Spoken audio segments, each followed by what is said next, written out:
Hey guys, it's Jamie here. Today we're going to be making a journal from our America kit, which could be used for July the 4th, even vacations within America. It could be used as a family photo album. This is so cute. It's not our typical vintage style, but it has elements of vintage to it. However, because I want to do a quick junk journal for you, show you a project can be done in a day, so it could be a last minute gift idea. I'm not going to stain the edges, which I would normally do in vintage photo. You're welcome to do so, but I'm keeping clean edges. This is unheard of. The way I've printed it up is on 200 GSM, which is a lightweight cardstock. My printer will handle up to 250. Other people's printers might handle up to 300. I think 200 is a very safe bet. It's thicker than paper, but not so thick as to create a bulky, hard to handle set of pages. This will not have a cover. This will be the cover because we're doing a hinge style, which is like an open spine. Very, very speedy, no sewing, just hinging. For hinging, I'm using one of the papers exclusively just for the hinging, which is the vertical stripe paper. In the journal, two papers that I'm using are the stars and the horizontal stripes paper. And then on the ephemera, I'm backing that with the other two of the plainer papers, which is the red dots and the blue dots. I am using all the different sort of backing papers, just in different ways. Within the journal itself, I've cut the pages down so that they basically align together.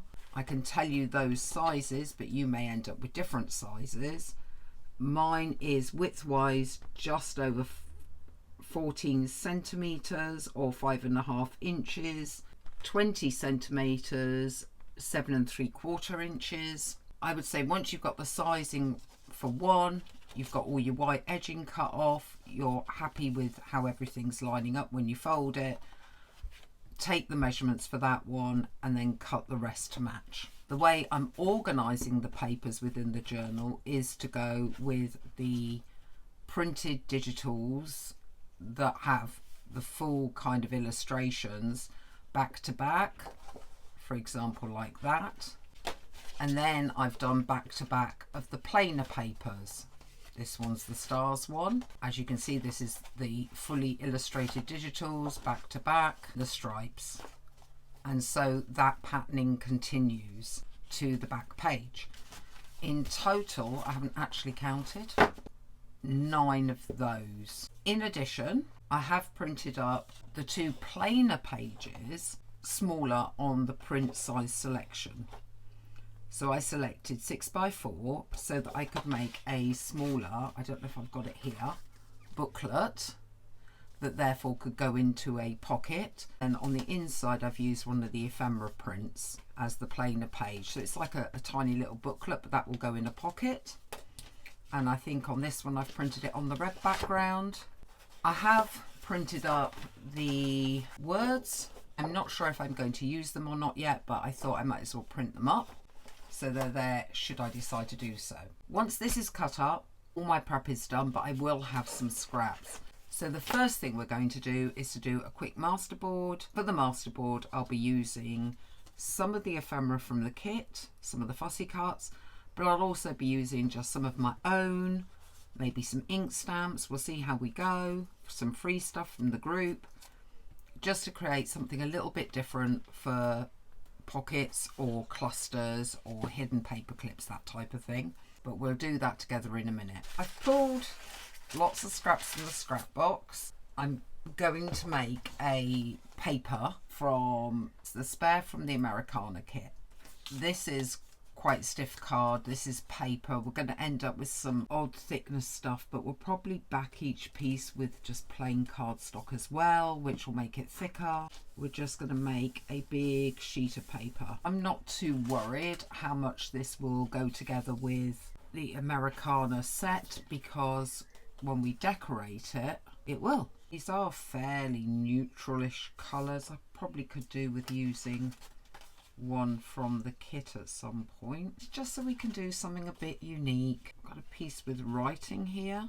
Do this as big or as small as you want it to be. Here we have various pieces that have been cut down, again not edged, and what we're going to do now is glue them to this red cardstock. I wanted to keep them slim so I can sew around the edges. I'm going to use an all-purpose glue because all-purpose glue has no water in it, so it shouldn't cause any kind of wrinkling when you put papers together. I'm using an Uhu here, but you can use Fabri-Tac. Remembering we are going to be sewing this, you're just wanting to get a decent-ish bond. It does take a little while to take, a bit longer than a normal glue. It will still move around. It takes a little while to dry, but you will want to try to overcome that to smooth it off and together. And I have some kitchen paper towel available so that although we are cutting round, so you shouldn't get glue smears anyway, we will, you know, wipe up excess. This is why when we stuck our strips together, it didn't really matter how well they were stuck together, because I knew we were going to be putting a plain backing onto this and gluing the whole thing over. Once this has taken and dried, a bit more cutting up to do, running the edges through the sewing machine, and then we'll be making our decorations for these.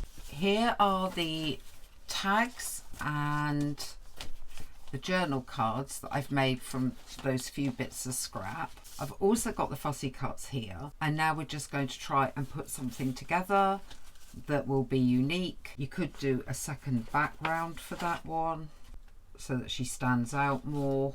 That is a really simple little journal card, but looks a little bit different to what's already on there, so I think we could go with that. Possibly put something at the bottom. Let's put this one on for now. Could maybe add a different scrap to create some layering. Then we can put her over that bit, and you've got quite a simple but interesting looking tag. You don't have to go as hard on layering if you don't want to. You could, because you've already got a layered background, simply put something over the top. Here we've got a different background again. I feel like what you could do is take it corner to corner, fold it, hand tear it so it's not perfect. I can put one in that corner, one in that corner, so there's a slight gap, and then put the owl over those. You could put him in the middle. That's just broken that up a little bit. Now you do have the words that you could add to these, but I think I'm going to use the words maybe on this one because it's a little light, or you could stamp something on here. We have the word dream. Maybe it needs another piece of paper to make it bigger because it's a big gap, that one. Now when we put it on here, it's breaking some of this up. I'm going to take some fake wording that I've got on this stencil here, grab a bit of vintage photo. Wanted a bit of a distraction from it being too samey. I'm pretty sure this probably says Paris or something. Yeah, it does. It says Paris, but if I do it that way, don't get the Paris on. And we've just got a bit of an ink stamp on there.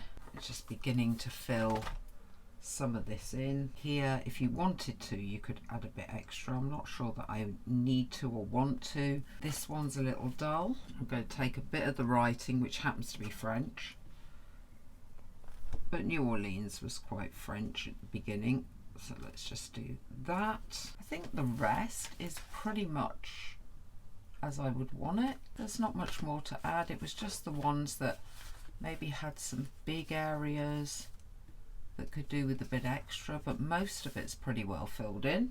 All you need to do is add ribbons to these ones, and that is a lot of journal cards and tags done for the America journal.